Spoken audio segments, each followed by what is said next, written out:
Your parents screwed you up, and you know it. Stop lying to yourself. Stop making excuses. Stop pretending that the voice in your head telling you you're not enough is your voice. It's theirs. Every time you apologize for existing, every time you settle for less, every time you sabotage your own success right before you break through, that's not you. That's the broken code they uploaded into your brain before you could defend yourself. You think you chose your limiting beliefs? You think you decided to be afraid of success? To push away love? To feel guilty every time something good happens? You didn't choose shit. You were programmed, like a computer, before you could even walk. And here's the part that's gonna make your blood boil. Ready? They're still doing it, right now. Every family dinner, every phone call, every time they ask when you're getting married, when you're having kids, when you're getting a real job. They're still running the same program that broke them, and they're trying to break you with it too. But here's what nobody will tell you, what therapists won't say, what self-help gurus are too scared to admit. Your family doesn't want you to heal, because if you heal, you become a mirror, and mirrors show people what they refuse to see about themselves. Think about it. When was the last time your family celebrated you becoming stronger? When did they cheer for you setting boundaries? When did they support you saying no to their bullshit? They didn't. They guilted you. They made you feel selfish. They pulled you back into their dysfunction because misery loves company. And the sickest part? You let them. Because you're still that little kid desperately trying to earn love from people who don't know how to give it. You're still performing, still proving, still shrinking yourself to fit into their broken expectations. But what if I told you that the people you're trying so hard to please are the exact same people who destroyed your ability to love yourself? What if I told you that every relationship you've ever ruined, every opportunity you've ever missed, every dream you've ever abandoned, can be traced back to the programming they installed? And what if I told you that breaking free isn't about forgiveness or understanding or any of that soft bullshit? It's about seeing the truth, the brutal, uncomfortable, undeniable truth about what they did to you. Because once you see it, you can't unsee it. And once you can't unsee it, everything changes. Your grandmother's depression that nobody talked about? It's living in your nervous system right now. Your grandfather's rage that he swallowed every day at work? It's why your dad never learned to process emotions. Your mother's anxiety about money, about safety, about being enough? Guess what you inherited? This isn't some mystical bullshit. This is biology. This is how trauma actually works. Your parents didn't just give you their DNA. They gave you their unhealed wounds, their unexpressed pain, their unmet needs. And now you're walking around carrying psychological baggage that isn't even yours. You know that feeling when you overreact to something small, when you feel rage that's way bigger than the situation, when you have anxiety about things that haven't even happened yet? That's not your emotion. That's your bloodlines screaming through you. Your great-grandfather who never spoke about the war. Your great-grandmother who raised 8 kids and never got to be a person. Their suppressed trauma didn't just disappear when they died. It moved down the line, into your grandparents, into your parents, into you. And here's the part that's going to piss you off. Your parents knew they were broken. They knew they weren't equipped to raise healthy children. But they did it anyway, because that's what broken people do. They break others and call it love. Your mother who criticized everything you did? She was repeating what her mother did to her. Your father who was emotionally unavailable? He learned that from his father. But here's where it gets darker. They had a choice. They could have dealt with their shit before having kids. They could have gone to therapy. They could have broken the cycle. But they didn't, because dealing with trauma is hard. And having kids is easier than healing yourself. So they used you as their emotional dumping ground. They made you responsible for their happiness. They turned you into their therapist, their parent, their emotional support system. And when you couldn't fix them, they made you feel like the failure. You're not carrying one person's trauma.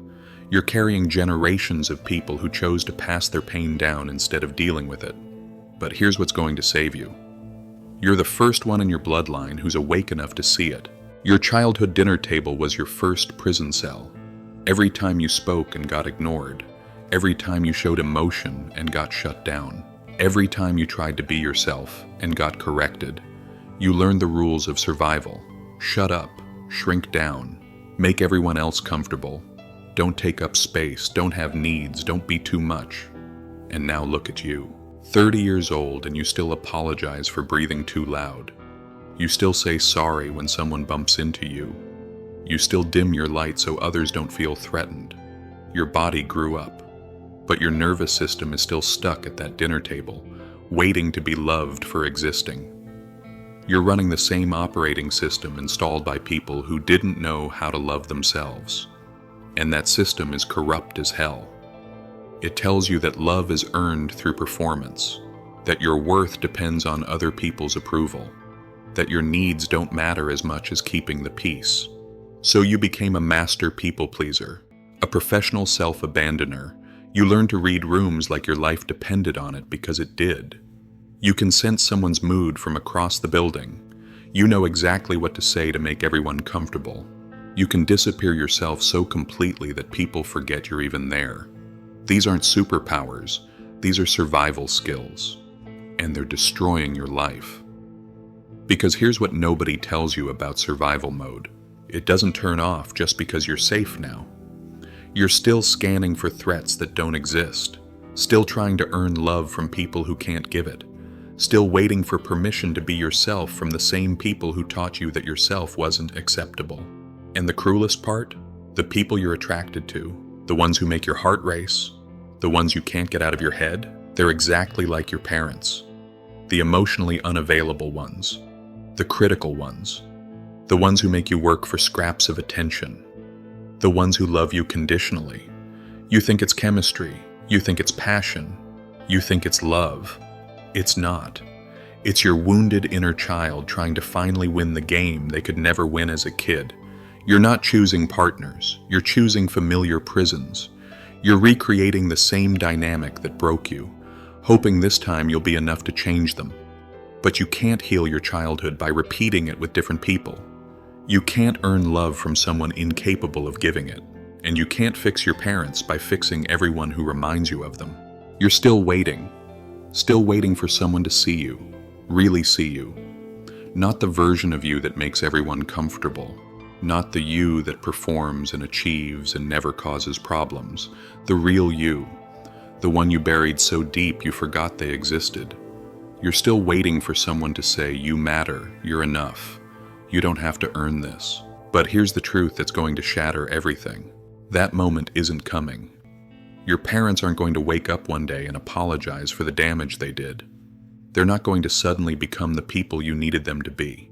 They're not going to validate your pain or take responsibility for their part in it. Because they can't see it. They can't see you.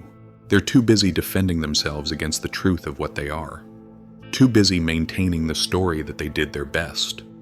Too busy pretending that their best was good enough. But it wasn't. And deep down, you know it wasn't. You don't need scars to prove you were hurt. You don't need bruises to validate your pain. You don't need a horror story to deserve healing. The damage is real. The impact is real. The way it shaped every relationship, every decision, every moment of self-doubt is real. And pretending it's not, that's just another way of abandoning yourself. You've been trying to earn what should have been freely given. Love, acceptance, safety. The basic right to exist without having to justify your existence. You've spent your whole life trying to be good enough for people who made you feel like you weren't. Trying to be perfect for people who taught you that perfect was the only acceptable option. But perfect doesn't exist. And even if it did, you shouldn't have to be it to be loved. You're not broken. You're not damaged goods. You're not too much or too sensitive or too anything. You're a human being who learned to survive in an environment that wasn't safe for your authentic self. And those survival strategies that kept you alive then, they're killing you now. The people-pleasing, the self-doubt, the way you shrink yourself to fit into spaces that were never meant for you. That's not who you are. That's who you had to become. But you don't have to stay there. You don't have to keep living from your wounds. You don't have to keep choosing people who confirm your worst beliefs about yourself. You can choose differently, but first you have to stop running from the truth of what happened to you. Right now you have two options. Option 1, keep living the lie. Keep pretending your family didn't mess you up. Keep making excuses for their behavior. Keep shrinking yourself to maintain their comfort. Keep choosing people who treat you like shit because that's what feels familiar. Keep being a victim of programming.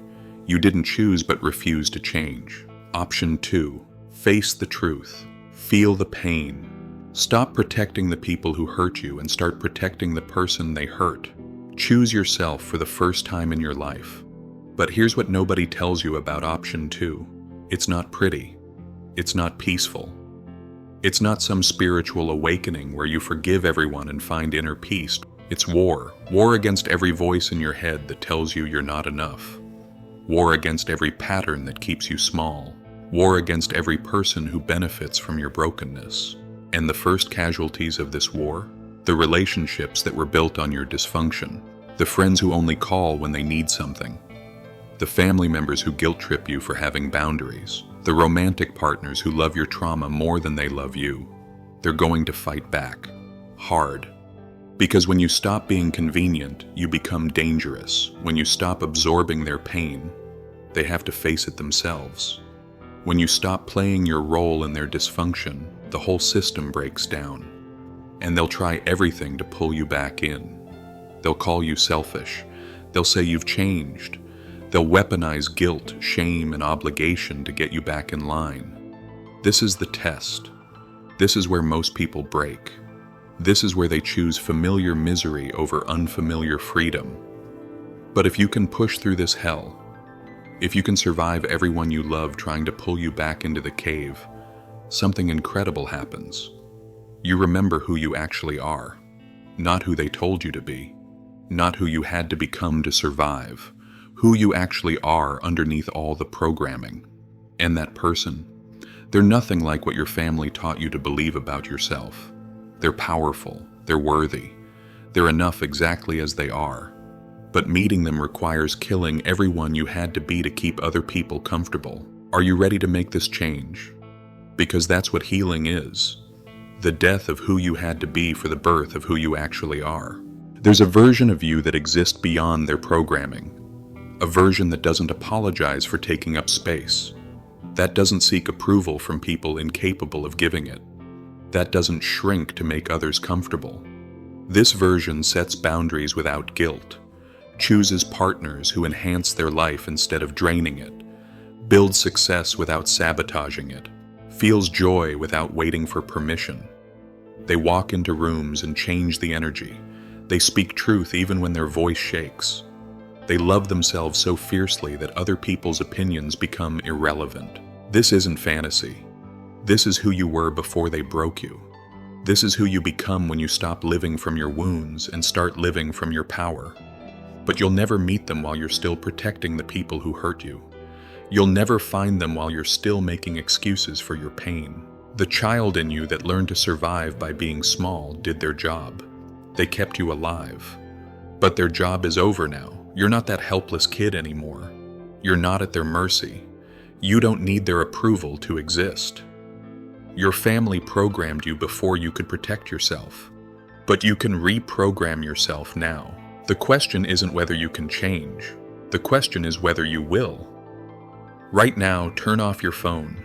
Sit with yourself. No distractions. No running away. Ask yourself, what would my life look like if I stopped living from my wounds and started living from my power? Who would I become if I stopped protecting the people who hurt me and started protecting the person they hurt? Feel that. Let it burn. And if someone you know is still trapped in the programming, share this with them. Don't let the cycle continue in silence. Be the one brave enough to show them the truth their family never wanted them to see. The person you're meant to be is waiting.